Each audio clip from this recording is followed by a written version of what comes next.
Começando, episódio número 234, o meu parceiro, amigo, Leonardo Bosso. Opa, estamos aí. Tudo bem, Léo? Tudo certo, beleza? Prazer Bom, falar com vocês aí. não te conhecia como Léo, não, mano. Famoso Neia? É, Vulgo Neia. Boa, tudo certinho. Então, vamos aí Tranquilo. dar início à nossa conversa aí, que acho que vai ter muito papo para rolar. Vamos lá, vai ser uma ideia boa. Voltando à primeira pergunta aí, o nosso sempre começa aí. Fala pra gente, quando você foi e foi para onde, Léo? Bom, eu vou contar da experiência, a primeira experiência que eu tive internacional, que eu fui para Irlanda, para Dublin, em 2013. E Legal. esse foi... O Léo vai ter duas, né? Duas Sim. experiências. duas Esse também. também vai ser um especial. depois- A gente está fazendo hoje o Irlanda e depois a gente vai ter Dublin agora e depois a gente vai ter Dubai. Duas diferentes ainda. Dubai, sim. Duas bem legais. Duas experiências diferentes, então dá para ir contar bastante experiência e compartilhar. Legal. Quando você foi mesmo? Que ano que você foi? Foi em 2013. 2013. 2013 Pô, faz um tempinho já. faz um tempinho. Mas foi bem interessante, assim. Ai, Pedro, tá dormindo aí, bicho? Pedro tá dormindo ainda, não acordou, tá com alergia, tá... Acorda aí, caralho. E, mano, fala pra nós, por que você decidiu ir pra lá, velho? Então, é bem interessante isso, porque eu antes estava trabalhando com publicidade e propaganda, né?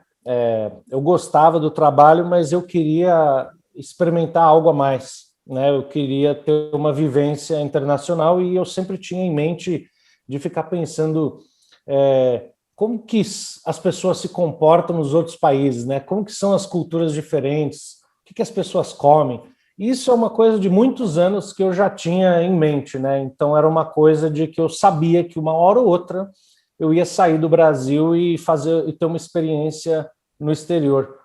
E então o ponto ali de mudança disso, quando eu decidi, foi que na empresa que eu trabalhava, eu ficava no escritório, então tinha, sabe, aquela vivência de agência onde se trabalhava 10, 11 horas por dia.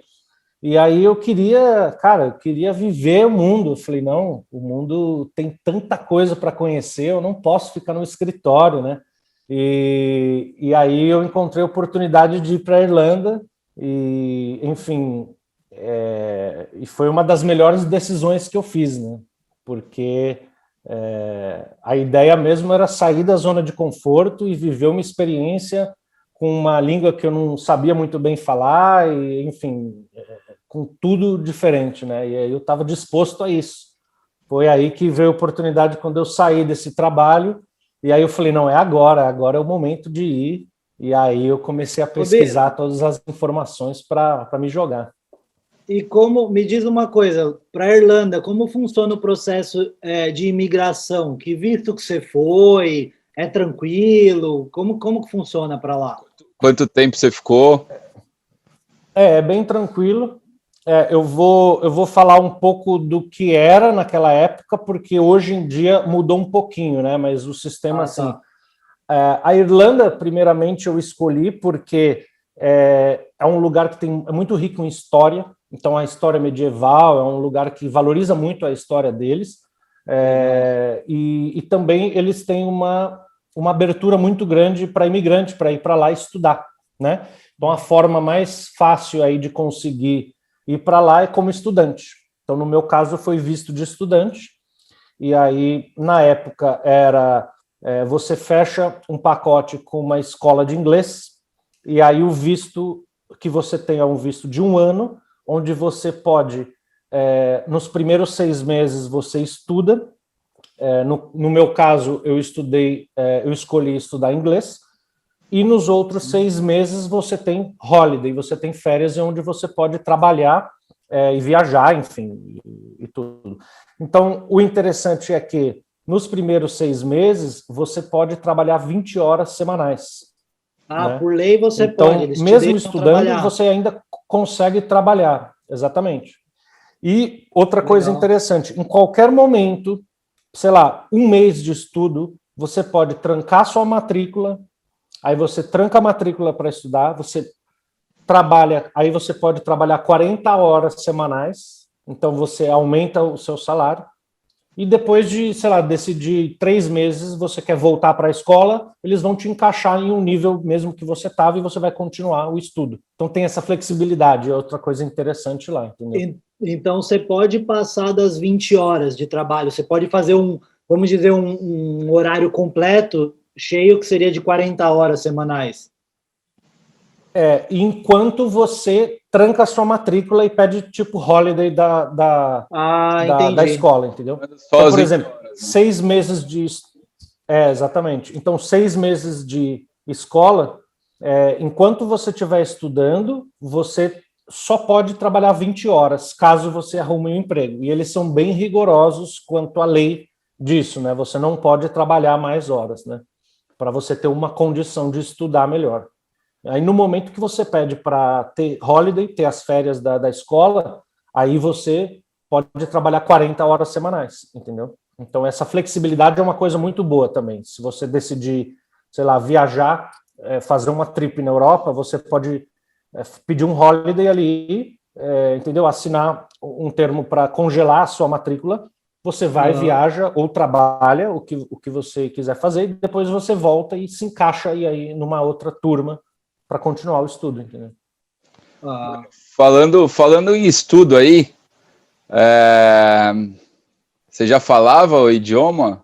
Você já falava o inglês lá quando você foi? Não, então, eu já tinha feito alguns cursos de inglês, mas eu não era fluente, então eu me acostumei a escutar. E aí, muitas vezes, quando eu escutava, às vezes, filmes ou seriados, eu falava, olha, é fácil de entender, eu tô entendendo. Aí, quando você chega lá, vai pedir um sub ou qualquer coisa que foi, cara, o sotaque é diferente, entendeu? E aí eu falei, putz, eu acho que eu não sei tanto assim, né? Então, no início, foi uma dificuldade grande quanto ao idioma, porque lá eles falam inglês, apesar de terem a língua irlandesa como um patrimônio deles, né? Então, mas pouquíssimas pessoas falam, porque é uma língua bem antiquada e bem complicada, muito complexa. Então, até os irlandeses todos se comunicam normalmente em inglês, né? Aí você vai encontrar um ou outro em algum lugar que fala um pouco de Irish, né? Irlandês, né? Os antigos deve ser, né? Mas quando eu cheguei, aí eu percebi... Oi? Devem ser os mais antigos, né? Os mais de idade devem falar a língua local. E me diz uma coisa. Ainda tem uns que falam. E você comentou do inglês, que você começou a aprender, diferente, não sei o quê. Tem algum perrengue clássico aí que você passou por conta da língua? Uma dificuldade, claro, uma coisa engraçada? No meu primeiro trabalho, então, tem uma coisa muito engraçada que no primeiro trabalho que eu consegui, eu trabalhei numa cozinha, e que esse era o meu grande objetivo, né? Então eu saí do mundo da publicidade, onde eu estava trabalhando no Brasil, para experimentar trabalhar em cozinha, que era uma grande paixão, uma coisa que eu adorava. A gente mesmo fez muitos churrascos juntos aí, né? Sim. Então, para mim, o foco era aprender inglês. Eu fui com esses 3 objetivos: aprender inglês, cozinhar, ter a experiência de trabalhar numa cozinha profissional e viajar o máximo que eu pudesse, né? Você então, já sempre foi um profissional em cozinhar, né? O Biro sempre foi um profissional em cozinhar, mesmo sem ter estudado nem nada, sempre foi um cara que deixou a gente... Era o cozinheiro sempre teve na alma ali. Sempre foi o Léo. Eu sempre gostei demais, e eu queria explorar isso, né? Essa vontade aí, e viver de uma coisa que eu gostasse, que eu não veria fim e não ficaria esperando que chegasse o final de semana. Eu queria viver ali plenamente, era essa a ideia. Mas um perrengue interessante foi que no primeiro trabalho que eu consegui, eu fui lá, imprimi meu currículo, porque todos os e-mails que eu mandava, eu não recebia nenhuma resposta, né? E aí eu falei, eu vou para a rua. E aí comecei a ir para a rua e bater nas portas dos restaurantes, falando, não, eu quero falar com o chefe ou com o gerente. Falar, eu vou trabalhar, eu queria trabalhar na cozinha e tal, né? Aí, beleza. Aí arrumei um trabalho lá para trabalhar de assistente de cozinha, né? Então, basicamente lavava prato, limpava o chão e fazia pouquíssimas preparações ali com comida, né? Mas e aí o chefe, que era um chefe que era egípcio, que tinha um sotaque inglês também totalmente diferente do irlandês e também ele não falava tão fluente inglês, né? Ele chegou uma hora para mim e falou assim, horário livre. Aí eu falei, horário livre é tipo free time? É um horário que eu tenho livre aí para eu conseguir descansar? Aí o cara não me entendeu, né? Porque como assim horário livre? Aí eu entendi que ele falou, where are you live? Ele estava me perguntando aonde eu morava. Então, cara, esse tipo de coisa acontece, né? Cara, maluco. Foi foda. Isso me faz lembrar também agora, engraçado, meu primeiro emprego quando eu cheguei em Los Angeles foi numa churrascaria. E esse emprego foi meio que assim, eu não estava conseguindo nenhum outro emprego, porque eu não tinha conseguido tirar minha drive license, a carteira de motorista, né?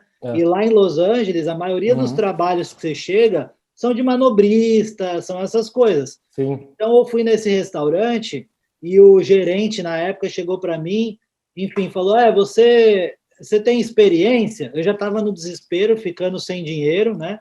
Aí ele falou, você tem experiência? Falei, tenho, pô, já trabalhei muitos anos em restaurante, não sei o quê. Mentira, né, cara? Não tinha trabalhado nada, não sabia nada. Enfim, consegui o emprego e tal. Eu lembro que um dia eu estava atendendo, eu não falava nada de inglês. E era uma churrascaria brasileira, bem pequena, e tinha outros brasileiros, obviamente, que trabalhavam lá. E aí eu pedindo, e era assim, era um buffet que a pessoa se servia, chegava na área da churrasqueira, ela escolhia a carne que ela queria. Aí o cara me pediu uma carne e eu queria uma faca que estava na cozinha, que é bem do ladinho. E eu pedindo para o outro brasileiro, pô, pega a faca, pega a faca. E aí o cliente olhando para mim assustado assim, falou assim, calma, calma, não fica bravo. Aí eu não entendi nada. E aí depois o cara, que era um brasileiro, que já trabalhava lá bastante, falava inglês, ele falou, cara, toma cuidado, você fala faca, faca, ele estava entendendo fuck, que eu estava xingando o cara. E eu falando, velho, não, pedindo a faca. Aí eu peguei a faca, eu falei, não, eu não sabia falar, eu falava português, faca, no fuck, faca. Eu falei, porra, depois dessa eu nunca mais falei o nome da faca em voz alta no restaurante, cara. Nem eu sabia. Nossa, engraçado, né? Nossa. Essas confusões, né? Sim, velho, aquele restaurante lá, comidinha brasileira e o desconto do amigo, né? Já salvava. E, mano, você falou do estudo aí, do trabalho, como que era o custo aí, tipo, da escola, o trabalho, assim, quanto você conseguia tirar, o custo de vida, como que era? Primeiramente, o custo do curso de inglês, né, naquela época, era em torno de 1.200 euros, que você estudaria por 6 meses. E né? tudo paga em euro aí também, não tem nenhuma moeda local nem nada, né? Não, é em euro também, parte da União Europeia. Então, ignorante. A cada 6... Não, era 1.200 euros você pagava e você tinha o visto do semestre, que na verdade te dava o visto de estudante por 1 ano, né? Sendo que estudo 6 meses e férias 6 meses, né? Hoje em dia tá 8 meses, então eles diminuíram, tem uma diferença aí. Hoje em dia mudou. E o resto, moradia. E aí, outra coisa que eles pedem lá na Irlanda, e isso ainda continua, para você ter um visto de estudante lá, você precisa comprovar 3 mil euros em conta. Entendeu? Então, você precisa abrir uma conta no banco, depositar 3 mil euros, aí quando você receber o statement, o extrato na sua casa, você vai usar a carta da escola, o comprovante de 3 mil euros para você fazer o seu visto, entendeu? Então, ele é condicionado a isso, para que eles tenham uma segurança de que a pessoa tem como se sustentar ali, né? Não vai depender do governo. E aí, enfim, aí vai ter um valor do GNIB, que é o documento de lá, tipo uma identidade, que era na época mais ou menos, acho que 300 euros, 350, né? Enfim, e aí quando você fez todo esse processo legal, você já tem um visto de estudante. Aí para trabalhar você tira um documento que chama PPS, que é um documento que te dá o direito de trabalhar, né? Então, aí vai ficar mais fácil as coisas, você vai trabalhar como imigrante e você, qualquer lugar que você quiser, você vai trabalhar legalmente. Com o salário mínimo, na época, era 8,65 por hora. É isso que eu ia perguntar. Quanto você tirava quanto você conseguia tirar nesse trabalho de 20 horas aí por semana? Porque eu imagino que devia ter alguma gorjeta ou não tinha isso daí? Depende do trabalho, né? Quem trabalha normalmente dentro da cozinha não tem gorjeta, mas tinha um pouco compartilhado, mas é diferente de, por exemplo, quem trabalha como garçom. Sim. Normalmente tem uma gorjeta a mais, né? Então, por exemplo, trabalhando 20 horas semanais, 20 vezes 8,65, ali, acho que no mês, se o salário mínimo era em torno de 1.100 euros, mais ou menos, no mês, dividido por 2, daria ali uns 550, 600 euros a cada 15 dias, a cada 2 semanas, né? Então, e aluguel é tranquilo? Visto que o aluguel era, em média, naquela época, 250 euros por mês, então, eu tirando ali 200 por semana, a média, que era o salário mínimo, 250, 300 por semana, fica tranquilo para você pagar o aluguel no final do mês, mas o aluguel era 250 euros, um espaço de cama num quarto. Tipo, eu dividi o quarto com um amigo, né? Pessoas. A casa era dividida, sei lá, 4, 5 pessoas, às vezes 6, e já vi casas com 8 pessoas. Pensei que você estava dividindo a cama, mano. Por exemplo, se a pessoa... Não, divide o quarto, né? Então... você divide o quarto. Aí tem várias opções, né? Então, tipo, sei lá, uma média de alugar uma casa, naquela época, sei lá, uma casa com 2 cômodos ali deveria ser na média de 1.200, 1.500 euros, que hoje em dia já deve estar mais ou menos 2.000 euros uma casa. E aí você pode escolher, se você morar sozinho, você vai ter esse valor, que, tipo, é bem viável, né? Você tem que ganhar muito bem para conseguir morar sozinho. Então você vai ter que dividir, entendeu? E aí você escolhe. Se quer morar com um conforto a mais e um quarto sozinho, um quarto sozinho vai ser mais ou menos... Naquela época eram uns 300 euros, 300 e pouco. Hoje em dia, um quarto sozinho, você pode por aí 600, talvez, 500, 600 euros um quarto sozinho por mês. O salário com certeza também deve ter aumentado. Quando a gente O salário agora é 10,50 por hora. Quando a gente chegou aqui foi assim também, né, Lê? A gente morou dividindo um quarto, né? Era eu, você, o Guima, depois chegou o Vini, e tinha 2 amigas do Guima que não saíam de lá, tá ligado? Então ficava 5, 6 lá no quarto. O Pedro pagava 250, era isso, Pedro? Acho que era, e você pagava...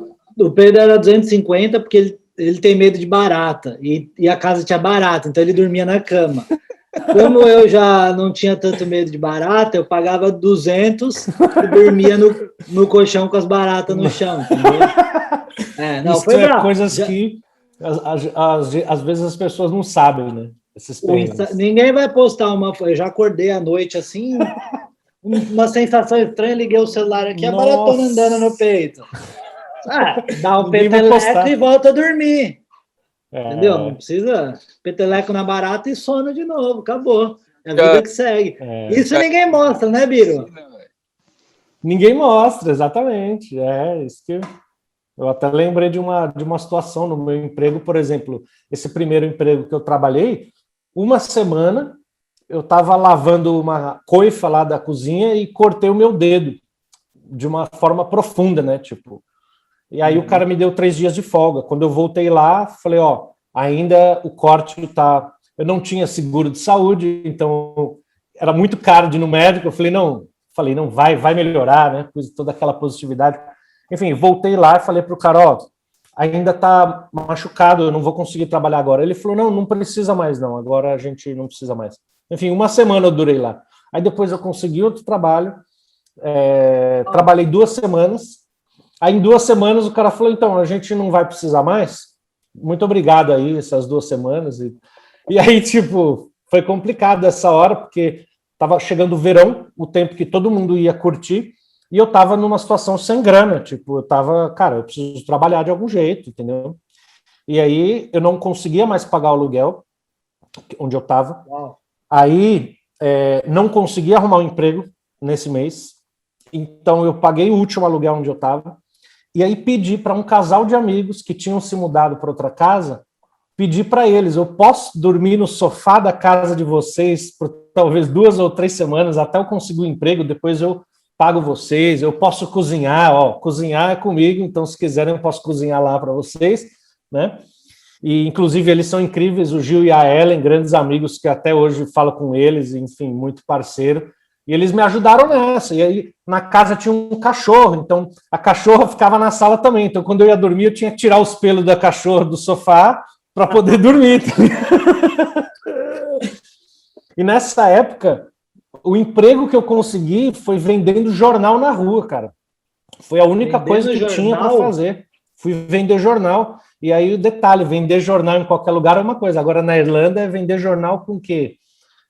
0 graus do lado de fora, você tá lá, fica horas no farol, vem chuva, vem tudo, e você tá ali com uma capa, ganha 50 centavos de euro por jornal. Quando eu vendia muito, era tipo 15 jornais num dia, então eu ia, comprava comida e já era. Caraca, Bino. Pô, aí é puxado. E me fala uma coisa, a gente falou bastante de comida, seu emprego foi em restaurante, qual é a diferença da culinária lá comparada com a do Brasil? Como você se adaptou? Tudo bem que você já tem intimidade com a comida, você sempre experimentou muitas coisas diferentes, mas qual que é a diferença dessa da culinária entre o Brasil e lá? É interessante que, assim, quando falamos de clima, no Brasil, planta-se tudo e você encontra tudo. Então, as frutas são muito boas, de qualidade, você encontra todo tipo de vegetais, você encontra carne e tal, enfim. Agora, lá, como é uma ilha e é frio, nem tudo nasce lá, né? Então, por exemplo, é muita coisa que é importada no mercado, né? E aí, às vezes, você encontra, sei lá, frutas e coisas que não tem um sabor muito, sabe? Ou são coisas que são produzidas em larga escala, né? Mas, assim, isso foi uma coisa muito grande que eu percebi. O sabor das frutas, assim, da maioria, e às vezes, coisas que são de fora, são muito caras. Tipo, sei lá, você vai comprar um mamão lá, cara, um mamão papaya lá custa, às vezes, 4 euros. Caríssimo, um mamão. Uau, caramba. Então, você tem que se adaptar com as coisas locais, né? E as coisas que nascem lá muito. Primeira coisa, que tem muito a ver com a história, inclusive, da Irlanda, que eles tiveram uma história muito difícil no passado, né? De fome, não sei se você já ouviu falar que teve a grande fome da Irlanda no século passado, e eles passaram uma situação muito complicada de pobreza e tal, né? O país inteiro, assim, dificuldade econômica, e o que sustentou o país e o que crescia era batata. Então, batata é uma coisa muito comum em vários pratos da Irlanda, entendeu? Então, tipo, ou purê de batata, ou batata frita, ou, sabe, batata assada. Isso é comum em vários, assim como cordeiro também, né? Ovelha. Então, Puta, que delícia. é um animal que aguenta no frio, né? Uhum.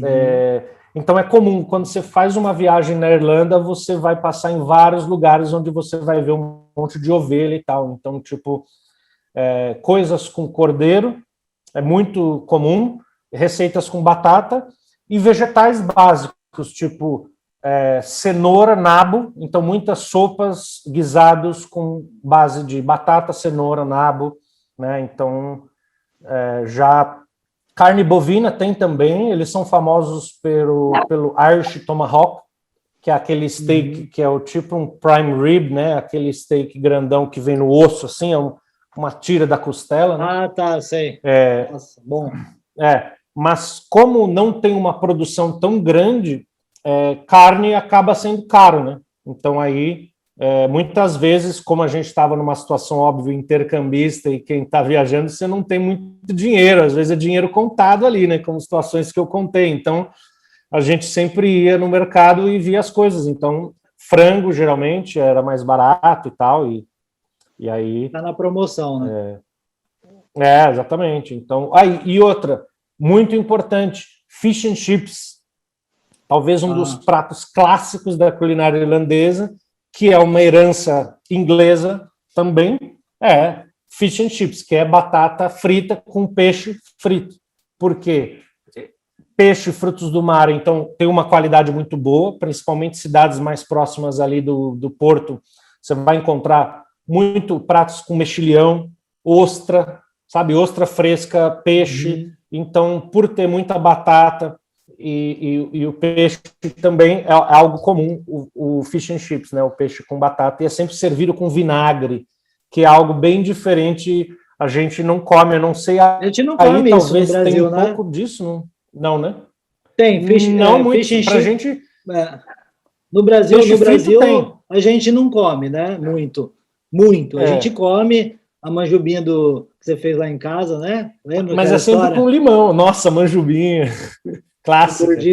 Que o gordiço, você limpou. Vou contar isso aqui, não tem nada a ver com a história, mas eu lembrei agora. O Léo, a gente marcou um churrasco em casa, era um churrasco. O cara falou: não, vou levar umas manjubinhas pra gente fritar aí. Fica uma delícia. Falei, bom, beleza, bora. Ele veio com a manjubinha, fritou óleo para todo lado no fogão. Ele foi lá, limpou o fogão, pegou um pano, limpou tudo. Beleza, matou a cozinha. Na hora acabou o churrasco, tudo, na hora de ir embora, vamos limpar a casa. Nosso amigo gordiço pegou o pão que o Léo tinha limpado a manjubinha, pôs no rodo e passou na cozinha inteira para limpar o chão. E a mãe chegou de viagem, escorregando no chão, que a casa inteira pedia peixe. Isso daí foi, eu vou te falar, é cada um. Espalhou óleo para todo lado. Nossa, que memória boa. Achando que estava fazendo bem. Bom, mas voltando lá, e no geral, a galera lá na Irlanda, eles comem muito fast food ou é mais uma galera que gosta de cozinhar em casa, tem o costume de... Ou não é meio um mix, não tem o quê? Nem tanto assim. Eu acho que o fast food é muito forte e é muito forte, por exemplo, comidas prontas, congeladas, individuais. Então, isso se reflete no mercado, sabe? Quando você vai no mercado, você vai encontrar várias bandejinhas de comida individual e, às vezes, refeições prontas que já estão cozidas para a pessoa colocar no micro-ondas, né? Porque tem muito imigrante, então, às vezes, pessoas que estão morando ali pela primeira vez sozinho e tal, e, enfim, e pessoas que, às vezes, trabalham muito, então, essa facilidade você vai encontrar muito lá, né? E isso, de certa forma, distancia as pessoas do ato de cozinhar, que eu sempre incentivo, e óbvio que comidas congeladas não têm o mesmo sabor e tal. Então tem uma loja que é muito comum lá, que é Iceland, que é inglesa, inclusive, e é uma loja, um supermercado de congelados. E, cara, cada refeição lá é tipo €1,50, €1, €2. Você pega um curry tailandês congelado por €2, sabe? €3. Não tem como ter muita qualidade com preço desse, né? Então, exatamente. Então, são produções em larga escala, produtos industrializados, e tipo, isso é muito forte. Isso é um fato que realmente é muito forte, né? Mas já também ouvi falar, falando com pessoas irlandeses, nas famílias eles têm muito, às vezes, o costume de cozinhar, mas às vezes assim, cozinham um prato e os outros são comprados prontos, sabe? Para não ficar tanto tempo cozinhando ali, então não tem uma relação tão forte assim, né? Mas você vai encontrar, talvez mais nas famílias, vai ter algumas pessoas que cozinham, mas não é uma coisa assim, sabe, tão característico do lugar, né? E o fast food, você passar no McDonald's, ele sempre vai ter fila, como em qualquer lugar. Isso é triste, mas isso é uma... Eu até, sobre o McDonald's, só para a gente encerrar esse assunto aí da culinária. Sobre o McDonald's, na entrevista passada que a gente fez com a Jéssica, a gente comentou que no Brasil o McDonald's é muito bom. Eu gosto muito. E aqui nos Estados Unidos eu acho uma porcaria, não tem qualidade, é comida muitos... eu até falei para ela naquele vídeo, você vai às 10, 11 da noite no McDonald's, só tem morador de rua. Só tem, é muito barato, a qualidade não é boa, comparado ao Brasil. Como que é aí na Irlanda, em Dublin, o McDonald's? Cara, eu não entro em um McDonald's há uns 6 anos, pá. Sério? Eu não gosto, eu não... Mas quando eu cheguei lá, naquela época, em 2013, tinha o hambúrguer de €1, né? Então, pô, tinha o hambúrguer cheeseburger, era cheeseburger de €1. Então, algumas vezes eu comi e não vi tanta diferença, até porque no Brasil, putz, eu não lembro a última vez que eu comi um McDonald's, sabe? Entendi, fica difícil. Mas eu acho que, assim, as redes de fast food, elas se adaptam, de certa forma, para a cultura local. Por exemplo, o McDonald's nos Emirados Árabes, eles têm um lanche que é puxado por um tempero árabe. O pão, sim, em alguns casos, é diferente e tal. Então, eles têm essas adaptações aí. Na Itália também tem uma certa mudança aí no cardápio, às vezes incluir mais salada, alguma coisa assim e tal, né? Mas é uma coisa que de McDonald's eu não manjo muito, mas... Até aqui não tem o Cheddar McMelt. Eu também não sou muito fã. Eu ia perguntar para você, mas pelo jeito que você falou do McDonald's, eu já falei, acho que ele não vai saber a diferença. E aqui também não tem aquele que a gente comia lá, como que era? O Big Taste? Que era os dois favoritos. Então aqui eu também, quase não vou. Acho que quanto menos a gente puder comer McDonald's e mais a gente puder cozinhar em casa com produtos da terra, com vegetais, com produtos de verdade, vai ser melhor para a nossa saúde, vai ser melhor de todas as formas, né? Eu acho que isso é uma coisa... Por ter estudado muito também, só um complemento, por estudar culinária e sempre gostar de estudar como as pessoas se comportam ao comer e tal, estudar as sociedades e tudo, eu li muitas pesquisas onde que em certos países onde não tinham fast food, eles tinham um nível de obesidade. Quando entra o fast food no país, é fatal. Tipo, isso aconteceu muito nos anos 60, 70, onde certos países começaram a se abrir mais. Um exemplo, por exemplo, em outros lugares no Oriente, que não tinha McDonald's, às vezes ilhas Samoa, Vanuatu, sabe, ilhas do Pacífico, eles tinham uma população saudável. Quanto mais entrou os fast foods e coisas congeladas, justamente pelo fato de ser barato, as populações com baixa renda começaram a cada vez mais, por ser barato e por ser saboroso, começaram... Isso, assim, disparou o nível de obesidade, pressão alta, diabetes e doenças relacionadas ao consumo de produtos, né? Então, por isso que é uma coisa... Eu acho sempre interessante falar que eu sempre incentivo as pessoas a cozinhem em casa, entendeu? Faça comida simples ali, que você vai ter um tempo seu ali em casa e tal, e evite os congelados, né? Para mais cascas e menos plástico. É bom para o planeta, mas... Ó, indo de encontro do que você falou aí, quando eu mudei para cá, eu trabalhava até 11, meia-noite. Mano, saía, não era McDonald's porque eu não gosto, mas eu amo In-N-Out aqui, que é um fast food também, que é da Califórnia, a gente falou num outro vídeo, quase todo dia. Quase todo dia, porque, tipo, saí 11 horas da noite, meia-noite. Não tem tempo, né? Para chegar, eu ainda demorava 30, 40 minutos para chegar em casa, para cozinhar lá. Pegar o pronto. Engordei 15 quilos nessa brincadeira aí, só no comecinho, e, tipo, não perdi mais, né? Exatamente. É difícil, não. Eu imagino que a nossa vida geralmente é muito corrida, né?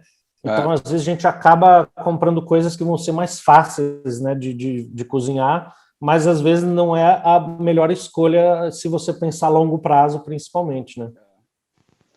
E, mano, me fala uma coisa, a sua rotina aí, comparada com a do Brasil, tipo, de trabalho, vida social, o que mudou, o que ficou igual? Cara, isso é um ponto interessantíssimo, né? Eu trabalhei no Brasil alguns anos e eu levava 3 horas para chegar no trabalho, às vezes, quando eu trabalhava em São Paulo, perto de Pinheiros e tal, por causa do trânsito. E justamente acontecia o fato, como você falou agora, de trabalhar e não ter tempo. Isso era agravado porque você não tem tempo para você, quando você perde horas no trânsito e trabalha muitas horas, entendeu? Quando eu vivi lá, eu via que todas as pessoas tinham uma condição de sair e tempo para elas, entendeu? Isso foi uma diferença assim brutal de que eu vi quando eu comparo essa situação da vida no Brasil e a vida lá. E às vezes em outros lugares que eu viajei também, eu via que é algo mais justo, sabe? É algo que dá uma autonomia para você, por exemplo, desenvolver um hobby que você tem e que você não tinha tempo de fazer antes, né? Fazer coisas que você gosta, você vai ter mais tempo para você vai ter mais tempo para estudar. A sua cabeça não vai estar com tanto estresse por causa do trabalho e trânsito e tal. Então, tipo, isso foi uma diferença muito grande que eu vi.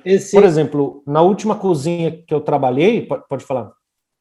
Esse ponto é legal, eu acho legal esse ponto, que volta no propósito da gente estar fazendo esse podcast, que são as experiências que cada um tem, que não são iguais, não importa se você vai para o mesmo lugar, para o mesmo... sempre vão ser diferente. E ouvindo você falar isso, por exemplo, é totalmente diferente da visão que eu tenho aqui, porque aqui, por exemplo, quando a gente chegou, tinha que estudar à noite. Então, a aula começava às 6 da noite e ia até às 10 da noite.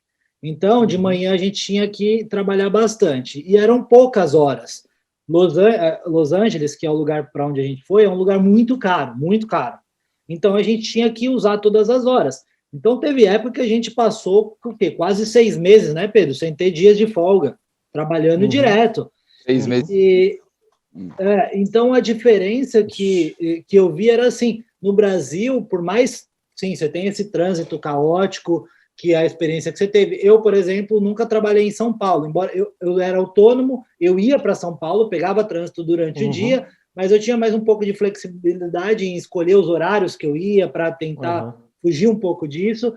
Mas, assim, no Brasil, que eu vejo às 6 horas da tarde, a galera já está indo para o bar. Quinta-feira, sexta-feira vai.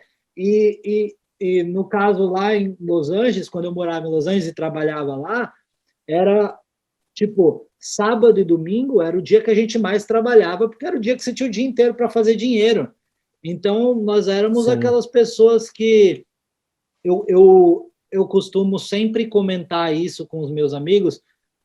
Vindo de São Paulo, a gente sabe que vem muito nordestino que trabalha na construção civil e são pessoas muito trabalhadoras, ralam pra caramba. E eu nunca tive essa percepção de quão trabalhador eles são e quão difícil a vida para os caras.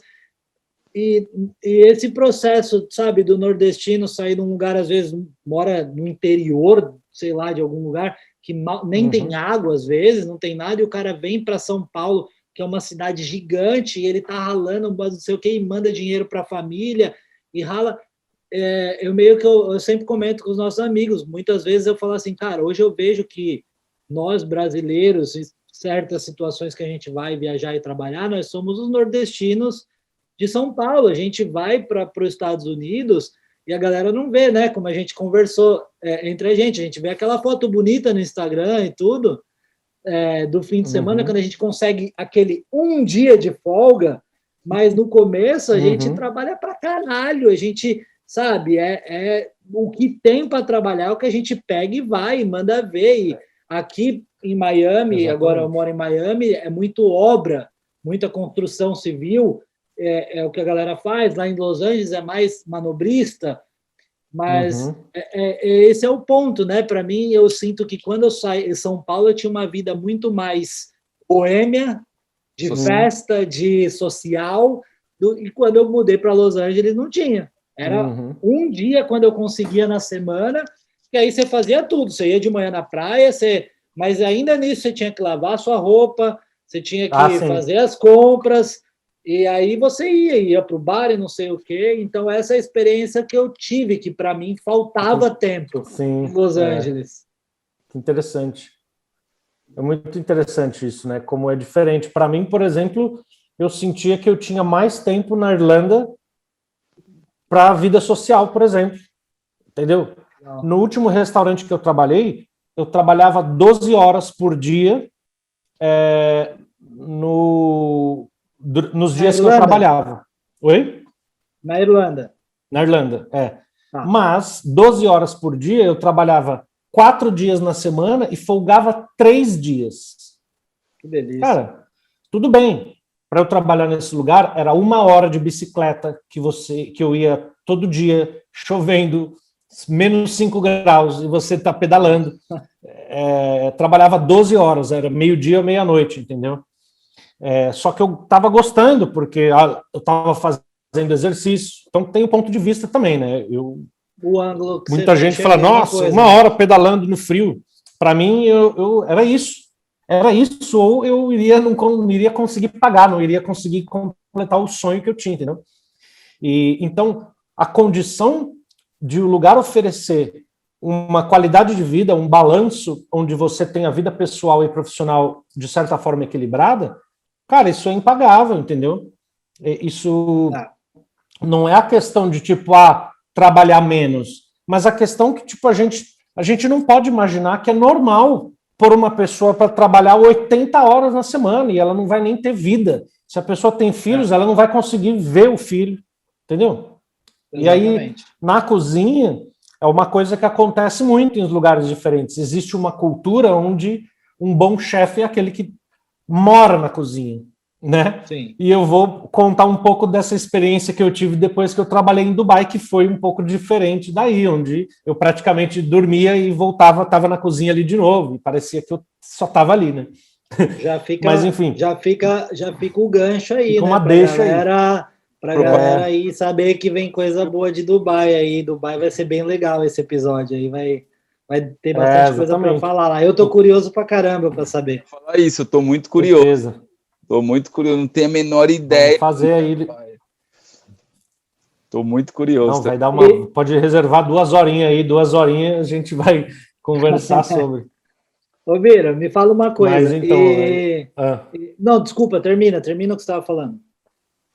Não, é mais ou menos isso, né? Então era uma coisa que eu admirava demais, que falava, pô, é uma sociedade que respeita as pessoas, né? Que entende que as pessoas têm que ter um tempo para elas, né? E isso eu achei incrível, entendeu? Tipo, e aí eu trabalhava demais os dias que eu trabalhava, só que quando eu estava em casa de folga, eu tinha condição de ir num restaurante se eu quiser, ir num bar, tomar aquilo lá. É caro isso, bar é caro, restaurante não é barato, sabe? É coisa que você gasta bastante você sair. Mas tinha condição, né? Tinha tempo, podia ficar o dia inteiro com amigos ali, o outro dia de folga eu podia estudar, tinha uma biblioteca lá, isso me ajudou muito a aprender inglês, tinha uma biblioteca pública onde não se cobrava e eu podia pegar por semana 5 livros Cara, eu ia lá, pegava 5 livros e estudava culinária pelos livros em inglês ao mesmo tempo.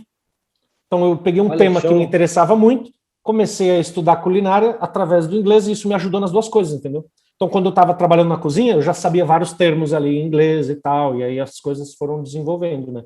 E outra, se eu também não tivesse esse tempo de social, talvez o meu inglês não teria desenvolvido tanto, porque eu tinha tempo para às vezes sair, ter o tempo com amigos ou amigos da escola que eram de vários países diferentes e a gente sempre falava em inglês. Então, eu tive essa experiência, né? Mas óbvio que o fato de eu sair e ficar puxando o assunto com as pessoas e perguntando coisas em inglês me ajudou bastante também, né? Eu tinha vontade de querer falar. Isso é bom que você sempre foi assim, você sempre foi uma pessoa aberta, que faz amizade fácil, que conversa fácil, e legal que você comentou, porque eu percebi que lá em Los Angeles, até por esse ritmo meio frenético de trabalho, muitas vezes você não desenvolve o seu inglês, porque você está ali de manobrista, você não fala, você não tem uma conversação, e aí o que a brasileirada faz, principalmente esses brasileiros que trabalham de manobrista, eles se juntam. Então, no tempo de folga deles, é com eles que eles vão viver. E é uma coisa que eu sempre enchi o saco do Pedro. Eu sempre falei pro Pedro, eu falei, velho, tem que sair desse mundo, a gente tem que conhecer a galera daqui. Você chamou, fiz amizade com um americano, vamos lá, vai ter americano, bora falar com os caras lá, não sei o quê, tentar trazer ele para um passeio que a gente está indo, para a gente desenvolver, né? Mas acontece muito disso, né, Pedro? Tem muito brasileiro que a gente conhece lá que não fala inglês nem ferrando, né? Tá, tipo, muito tempo e não fala nada. Eu acho que isso daí, eu até falei uma bela de uma dica para quem quer aprender o inglês, tipo, brasileiro é mais amigável, é legal ficar com o brasileiro, mas, acho que travou muito para aprender inglês isso daí, velho. Travou muito. Né? Acontece. Isso é muito visto também na Irlanda ou em outros lugares, eu percebi também. Ô, Biro, e no seu tempo aí da Irlanda, fala pra gente aí um momento, uma viagem, alguma experiência, alguma coisa que você lembra. Quando você lembra de Irlanda, você lembra disso que foi uma coisa meio que inesquecível, diferente, uma coisa especial para você? Uma das coisas foi que, como eu gosto muito de andar e explorar os lugares e ir em montanhas, teve uma vez que eu saí de manhã cedo de casa, coloquei um lanche na mochila, água, e fui para as montanhas. E eu não tinha o mapa, eu não tinha a direção, e o objetivo era perguntar para as pessoas que eu encontrasse no caminho, como que eu vou chegar lá, né? Não sabia se poderia chover ou nevar daqui a pouco, sei lá, eu estava ali, entendeu? E aí eu fui entrando na montanha e é um lugar que, tipo, você tem que pegar um tram, que é um bonde, 1 hora do centro, aí você desce nesse lugar, e aí eu só sabia, eu via a montanha e ia seguindo ali, e passando no meio, e às vezes não tinha ninguém, às vezes encontrava uma pessoa ou outra no caminho, às vezes era vaca passando, ou muita ovelha também, enfim. E, cara, isso foi uma experiência tão incrível, porque eu lembro que nessa época eu tinha assistido aquele filme Into the Wild, na Natureza Selvagem. Acho que eu sei. Tá aí. Recomendo muito esse filme, que o cara viaja e ele vai, né, em busca de... Então, eu saí muito nessa, né, esse dia aí. E aí eu lembro que no final, e estava frio, né? Imagina que lá é uma coisa que as pessoas também têm que saber. O frio é constante na Irlanda, tipo, é um frio que o vento é muito forte. Não tem as estações do ano? Tem as estações, mas tipo, lá é meio que o inverno é meio bem prolongado, sabe? Então, por exemplo, de setembro, outubro já vai começar a esfriar bem, e só vai, o pico do inverno vai ser tipo em janeiro, extremamente frio.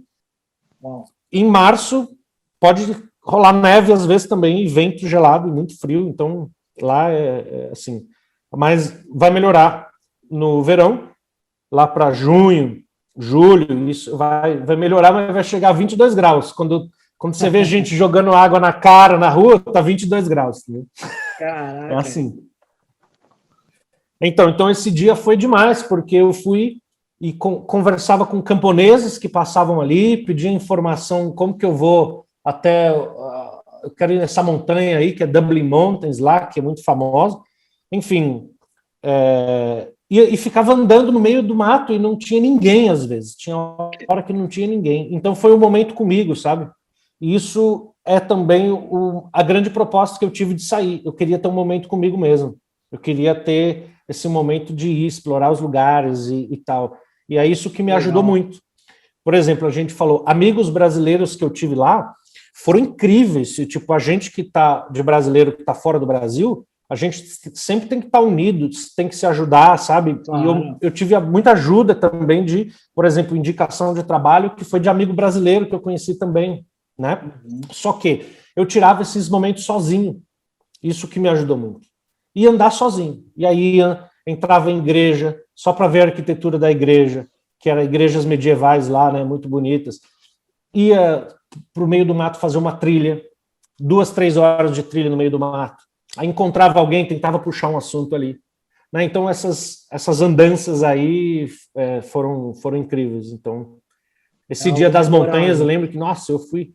E aí eu fui lá para as 10 da manhã e eu voltei, estava escurecendo já, era tipo 6 da tarde, aí eu fiquei meio apreensivo, porque não tinha ônibus até a estação, eu vi só a referência onde eu estava, lá embaixo na cidade, onde estava a estação de bonde que eu tinha que pegar. Mas, cara, foi surreal. Andei até... Então, essas andanças eu gostei demais e aprendi muito. Foi muito bom. Tem um amigo meu, um amigo, ex-amigo, não sei, que ele me contou uma experiência dessa aí, que ele foi com a namorada fazer um hiking, assim, na montanha, num lugar, não lembro qual que era a cidade, que, tipo, nevava também, e aí eles acabaram meio que se atrasando, se perdendo, e nevou, aí eles ficaram tudo molhado, tipo, aquele frio, e, meu, ele foi, fiquei com medo de morrer lá, porque eles atrasaram, e quando eles chegaram no topo lá, era tipo o último, acho que era o último bonde, tinha pra... sei lá, que tinha para voltar, mano. Nossa. Ser molhado lá na neve, puta de um inverno. Mas legal a experiência, velho. É experiência. Demais. Me fala uma coisa, o que você mais sente falta do Brasil, tirando, eu sei que você vai falar comida, porque todo mundo fala que você não cozinha bem, essas coisas. Tirando comida e família, amigos, assim, porque é o que a gente mais acaba sentindo falta. Uhum. O que você mais sente falta do Brasil?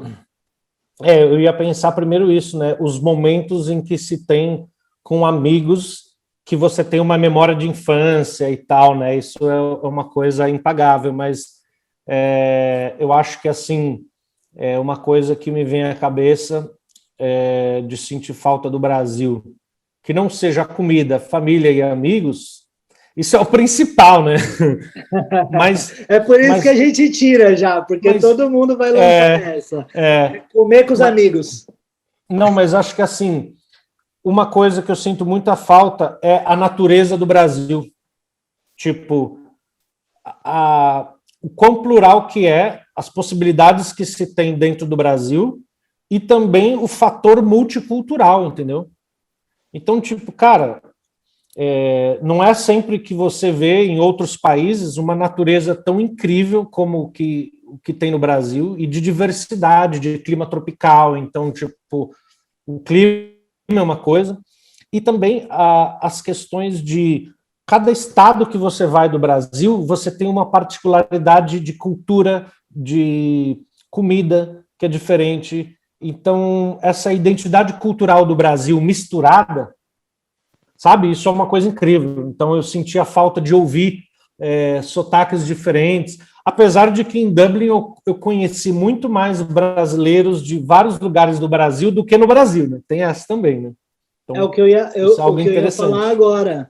Eu só dei conta de quanto eu não conheço o Brasil depois que eu saí do Brasil. E hoje eu tenho uma vontade enorme de viajar dentro do Brasil e conhecer lugares do meu próprio, coisa que quando eu estava lá eu nunca tive. É meio que aquela história, quando a gente está numa situação, num lugar, a gente meio que não dá valor até sair dali, né? E hoje, cara, eu tenho muita vontade de viajar dentro do Brasil, conhecer o Brasil de fato. Também. Eu só fui aí no Brasil depois que eu estava aqui já. Eu fui visitar minha família, comprei uma passagem para Natal, levei meus pais e, tipo, o tempo que eu passei aí praticamente, eu fiquei 2 semanas, um pouquinho mais, mas 1 semana foi em Natal com os meus pais. Não, é incrível. O Brasil tem muita coisa e às vezes quando a gente sai do Brasil, a gente entende o quão rico que é o Brasil de questão cultural e de questão de beleza natural, sabe?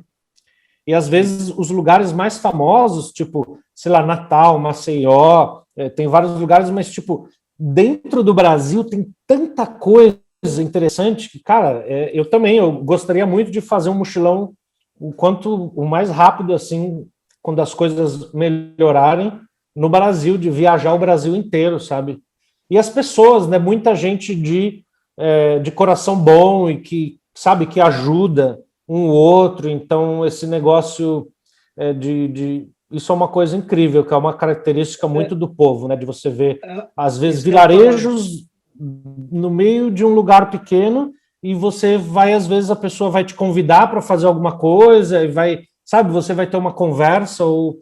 Você saiu das grandes metrópoles, parece que em qualquer lugar que você vai, tá todo mundo te esperando de braços abertos. Não tem um lugar, cidade pequena, vilarejo, qualquer coisa que você vai, que alguém vai te receber de uma maneira não agradável. Parece que tá todo mundo feliz em te ver. Exatamente. Então, eu acho que outra coisa que eu senti a falta, por exemplo, também de conversar com idosos. Cara, eu gosto muito, há muito tempo, de conversar com pessoas idosas por causa da questão das histórias. São história demais. Eu lembro muito do meu avô com isso, que inclusive completou 96 anos há 2 semanas, a semana passada, dia 18. Cara, e aí às vezes a gente está num ambiente ali onde tem mais pessoas jovens e tal. Claro, é um prato cheio para você conhecer culturas e tudo. Só que eu pensava em algumas vezes, falei, cara, que incrível que é conversar com pessoas idosas, faz tanto tempo que eu não tenho essa, e é uma coisa também que me vem à cabeça. Legal. Eles são professores por natureza, né? Não, é excelente. Conversar com idoso, eu mesmo e a minha esposa, eu acho até estranho, porque toda vez que a gente viaja, a gente faz amizade com pessoa de idade. Eu nunca vi isso. Tem, na nossa lua de mel, a gente foi para Cancún, tem uma senhora, um casal, bem idosos, ela manda mensagem de texto para minha esposa até hoje, perguntando como a gente está, conversando, que vai vir para cá e quer encontrar a gente. Fala, puta, a gente tem uma atração para velha aqui. Tem uma alma velha. E, Biro, a gente tá terminando aqui a nossa entrevista com você, e eu queria te perguntar 2 coisas, né? Uma pergunta, na verdade, e outra eu queria uma dica de você. Na pergunta teve alguma coisa antes de você ir para a Irlanda, na sua pesquisa, que é o nosso ponto aqui também do podcast, que você pesquisou alguma coisa e você falou, não, vai ser assim, essa é a minha expectativa, e chegou lá, a realidade era totalmente diferente, alguma coisa que foi meio que chocante do que você esperava? E, em segundo, seria assim, para alguma pessoa que está indo na mesma situação que você foi, que seria um visto de estudante, trabalhar um pouquinho, isso, quais seriam as suas dicas? O que você poderia falar? Incentivar, vem, não vem? Isso aí. Junto com essa aí, se você puder falar a visão que você tinha da Irlanda e a visão que você tem do Brasil, que você tinha do Brasil e tem do Brasil agora. Sim. Eu acho que primeiro, assim, antes de eu ir, eu pesquisei bastante. Então, assim, uma dica, uma recomendação para quem quer ir para algum lugar que seja, pesquise o máximo que puder, sabe? Sempre tem YouTubers, várias informações, então, com o máximo de informação que você tiver, vai ser bom. Então, por eu ter lido bastante, pesquisado antes de ir, eu não tive um grande choque, assim, sabe? Porque eu sabia que ia ser frio, estava disposto a ficar no frio ali, né? Sabia que também não é tão fácil assim de arrumar trabalho, né? Você viu, eu consegui um trabalho, aí depois saí uma semana, depois, enfim, trabalhei de housekeeping, depois que eu trabalhei vendendo jornal também de housekeeping num hotel, limpando quartos de hotel, que foi interessante a experiência. Então, assim, pesquisar ao máximo vai impedir que você tenha um choque grande que pode ser negativo, né?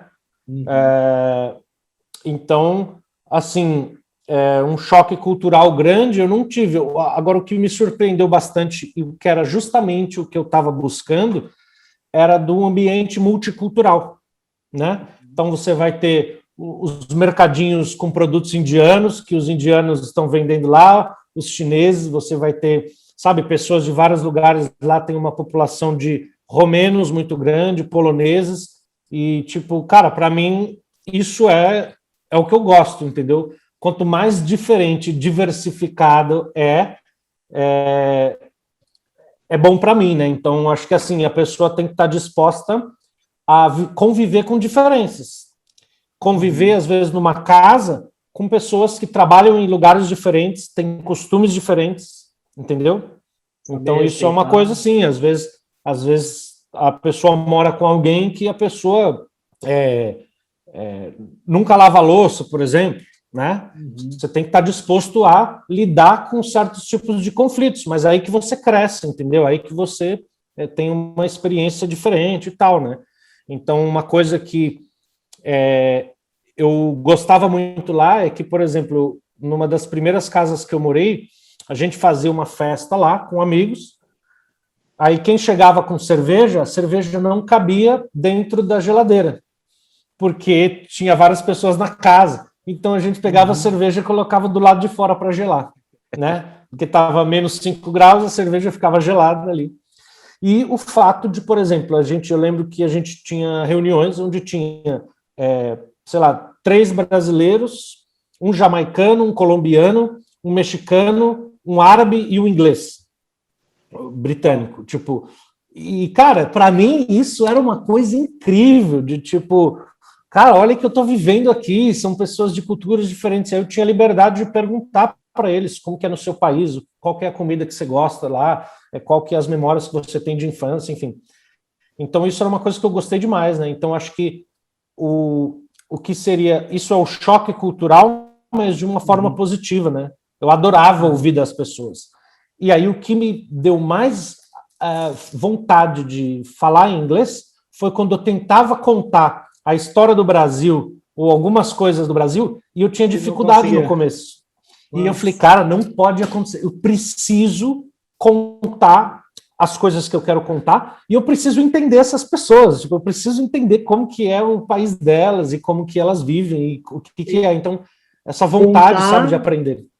Contar expressando o sentimento que aconteceu na hora, o feeling, aquela coisa, na mesma empolgação que você contaria para um amigo, né? Eu também sofri muito com isso e é uma coisa que dá um... você fica e aí puto. Isso eu falei, não, tem que ter brilho, tem que ter... Tem um vídeo que o professor Clóvis de Barros fala muito disso, tem que ter brilho e você, sabe, seguir forte ali que vai... Não é possível. Então... eu não admitia que eu não conseguia me comunicar com as pessoas. Tipo, não é possível que eu não possa entender o que alguém está falando, cara. Eu preciso entender. Então, eu estava de noite ali, estudando para dar um melhor. E aí, depois, os diálogos começaram a melhorar. E aí, eu comecei a conversar melhor. Quando eu vi, eu falei, nossa, eu estou falando. Parece que está tudo mais tranquilo, né? Então, isso, nossa, demais.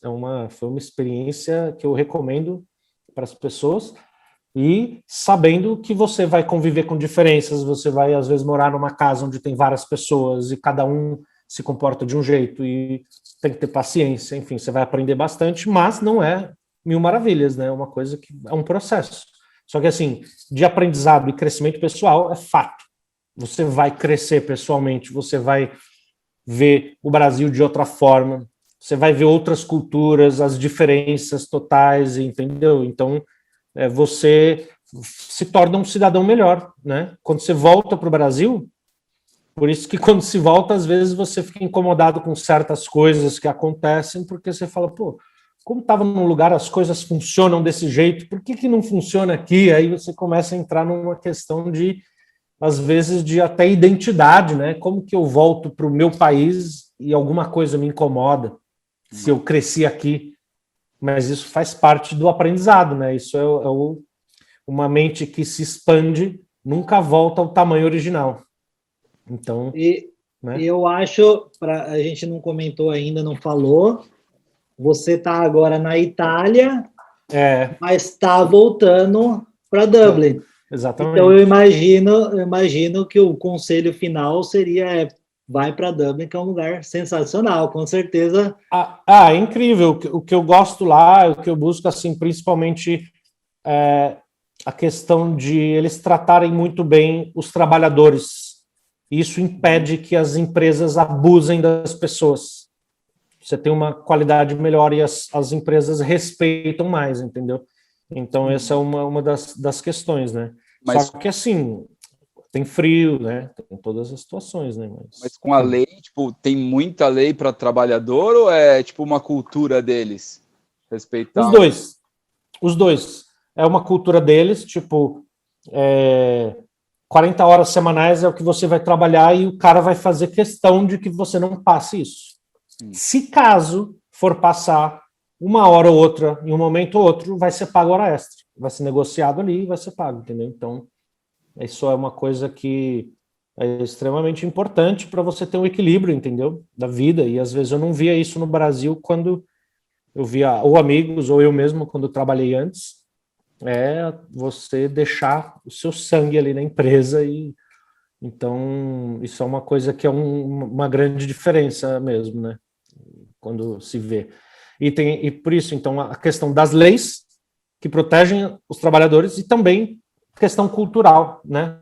De a sociedade funcionar de uma forma onde um respeita o outro. Por exemplo, um fator interessante lá cultural.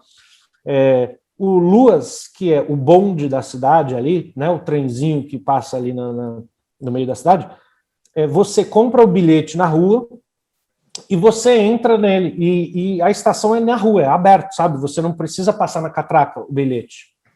Então você compra e fica ali. E se você não pagar, às vezes você vai andar sem pagar. Entendeu? De vez em quando vai ter um fiscal que vai passar ali checando se você pagou a passagem ou não. Só que a maioria das pessoas, o fiscal não pode checar todo mundo, entendeu? E aí, essa é uma questão de confiança, né? Exatamente, uma questão da sociedade confiar nas pessoas.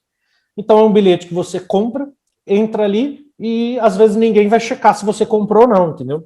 E aí óbvio que você vai ver espertinhos falando assim, vamos ali sem pagar e tal, tipo, mas né, o grande lance é que a maioria das pessoas, a grande maioria, elas vão e pagam normal por um respeito, né? Então esse lance de respeito e de confiança é uma coisa acho que é um senso de comunidade, sabe? Né? Um senso de comunidade muito grande. Um senso de comunidade. Então, isso tem em outros lugares. Por exemplo, um fato interessante aqui na Itália, é muito comum eu ando muito de bicicleta aqui. Eu paro a bicicleta numa faixa de pedestre, o carro que está vindo ele vai parar automaticamente. Né? Outra coisa interessante que eu falei com um amigo meu da Suíça, o Pereba, que inclusive eu acho que você vai fazer algo com ele, de Vamos fazer também. Cara, eu achei genial isso, ele me contou. Se você vai fazer uma festa na sua casa lá, é comum as pessoas colocarem, então você vai fazer uma festa na sua casa, você coloca um aviso na porta e escreve assim: estou fazendo uma celebração hoje, eu posso extrapolar um pouco no barulho, se tiver um pouco barulhento, sinta-se à vontade para vir bater na porta que a gente vai diminuir o som. Cara, olha que conceito de sociedade, de tipo, pô, eu não quero prejudicar o silêncio da pessoa, do meu vizinho, então eu vou avisar ele e deixar ele livre para, se quiser bater lá, se estiver fazendo barulho, desculpa, mas pode vir aqui pedir para baixar. Sabe? Essa consciência. E já é natural do vizinho falar, pô, o cara tá comemorando um aniversário, uma coisa, eu vou deixar passar e não vou ter aquele negócio de ficar puto com o cara me avisou, o cara teve a consideração, vou deixar, é um dia, bum. Então, show assim, de bola. O máximo que você faz, se te incomodar, vem cá e curte com nós. Exatamente, provavelmente o cara iria lá e iria curtir junto, entendeu?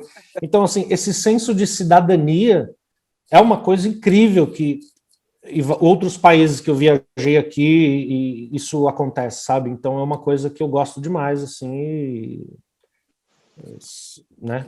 Dessa questão de cidadania, né? Muito interessante. Maravilha.